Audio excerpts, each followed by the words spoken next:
वो अनुभव करे लघु शंका के पहले या बाद में, देखना जो जीवनी शक्ति है वो आपको ह्रास होती दिखाई देगी, बूंद बूंद निकलते दिखाई देगी, कितना सर्वनाश कर रहे हो। बाद में तुम सोचो हम ये विटामिन खा लेंगे वो खा लेंगे, कुछ नहीं, उसकी पूर्ति नहीं हो सकती, उसकी पूर्ति नहीं हो सकती।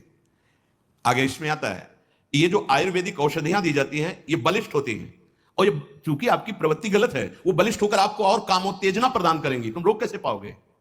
संयम नहीं। इसीलिए कोई औषधि नहीं है, आप स्वयं औषधि हैं उसके। आपका दृढ़ निश्चय और कुछ व्यायाम, प्राणायाम, आहार शुद्धि और नाम जप, इससे आप शासन में ला सकते हैं। इस बात को कौन अपने बच्चों को बैठाल कर समझा रहा है? अगर वो नहीं है तो सावधान हो जाएंगे कि अगर कोई ऐसी बात बताता है तो माता पिता ने मुझे पहले सिखा रखा है कि ये बहुत नाशकारी क्रिया है, कभी ऐसा नहीं करना। आप बताते हैं क्योंकि आपको फुर्सत कहां है, आप अपने मनोरंजन में मस्त है, आपको यही लगता है खिलाना पिलाना ही केवल बच्चों का प्यार दुलार है। नहीं, कभी बैठा लिए, उनकी दिनचर्या देखिए, आप उनसे पहले इस महान दुर्गुणों का आगाह कीजिए कि ऐसी ऐसी बातें आगे कोई तुम्हें सिखा सकता है या तुम्हें है तो नहीं, जानकारी करनी चाहिए। अगर कभी ऐसा हो तो ऐसा मत करना। जो नवयुवक हैं, हाथ पैरों के जोड़ों में दर्द मालूम दे रहा है, शिथिलता हो रही, दिमाग में एक सनसनी बनी रहती है, आपको ये अश्लील चित्र देखना अच्छा लगता है, गंदी बातें करना अच्छा लगता है, ये सब उसी हस्त क्रिया का परिणाम है। जिनको बार बार एक स्वाभाविक लघु शंका लगती, एक बार बार ये आपका लक्षण है कि आपने ब्रह्मचर्य का नाश बहुत अच्छे से किया है। कोई भी हो, गृहस्थ हो, विरक्त हो, कोई भी हो, हाथ पैर में कंपन होना, चेहरे पे मुहासे उभर आना, इस विषय पर प्रकाश डालें तो उसका प्रभाव पड़ता है।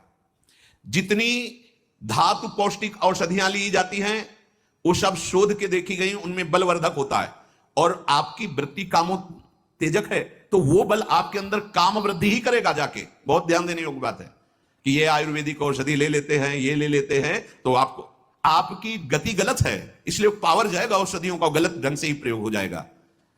कोई भी ऐसा वैद्य समर्थ नहीं है जो तुम्हें इस हस्त क्रिया को रोकने की औषधि दे दे।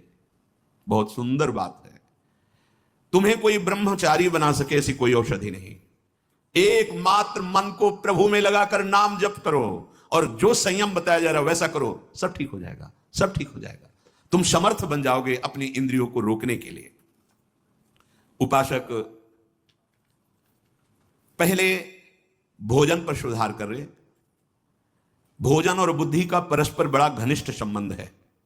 सात्विक आहार निसंदेह आपको इस क्रियाओं से विजय प्राप्त करवा देगा। ध्यान से सुनिए, सात्विक आहार, जब आप भोजन पा रहे हो उस समय नाम जप जरूर चलना चाहिए।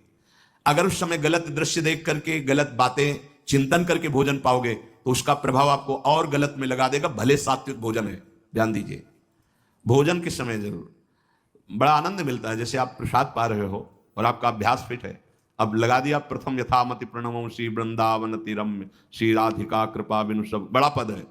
देखत नव निकुंज सुन सजनी लागत है यति चारु, पद अंदर चल रहा है और अब प्रश्न, चलो नहीं है आपका अभ्यास, राधा राधा राधा। उस समय व्यर्थ की वार्ता, उस समय व्यर्थ का चिंतन, व्यर्थ के दृश्य देखते हुए भोजन, गलत संस्कार पड़ रहा है।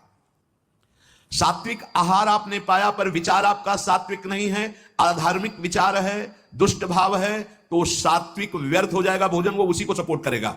भोजन के समय बिल्कुल सावधान रहो, वो आपकी नस नाड़ियों में फैलकर वैसा ही प्रभाव फैलाएगा जैसा आप चिंतन कर रहे हैं।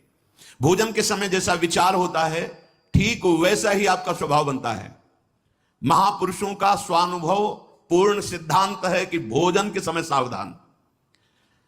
भोजन में जो रस बनता है वो नस नस में फैलता है और जिस चिंतन से चिंतित होकर पाया वैसे ही प्रभाव पड़ता है। स्थूल भोजन का सूक्ष्म विचार पर प्रभाव पड़ता है, कई गुना प्रभावशाली प्रभाव आपके चिंतन का पड़ता है भोजन में।